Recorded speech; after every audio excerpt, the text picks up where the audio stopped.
மதுரை சுந்தரமாரியம்மன் கோவிலில் விவசாயம் செழிக்க முளைப்பாரி உற்சவ விழா 370க்கும் மேற்பட்ட பெண்கள் முளைப்பாரி ஊர்வலத்தில் பங்கேற்பு. மதுரை மாவட்டம் ஒத்தக்கடை கிராமத்தில் அமைந்துள்ள ஸ்ரீ காளியம்மன் மலைச்சாமி ஸ்ரீ சுந்தரமாரியம்மன் கோவிலில் முளைப்பாரி உற்சவ விழா வெகு விமரிசையாக நடைபெற்றது.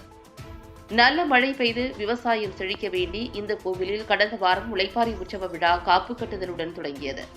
இதனையொட்டி ஏராளமானோர் காப்பு கட்டி விரதத்தை தொடங்கினர். பெண்கள் கோவிலில் முத்து பரப்பி முளைப்பாரி வளர்த்தனர். விழா நாட்களில் தினமும் இரவு கோவிலில் பெண்கள் கூடி முளைப்பாரியை சுற்றி வந்து கும்மி பாடல்கள் பாடினர்.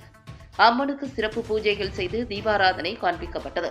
முளைப்பாரி ஊர்வலத்தில் 370க்கும் மேற்பட்ட பெண்கள் பங்கேற்று ஊர்வலமாக பட்டாசுகள் வெடித்தும் மேளதாளத்துடன் ஆடி பாடியும் கோவிலை வந்தடைந்தனர்.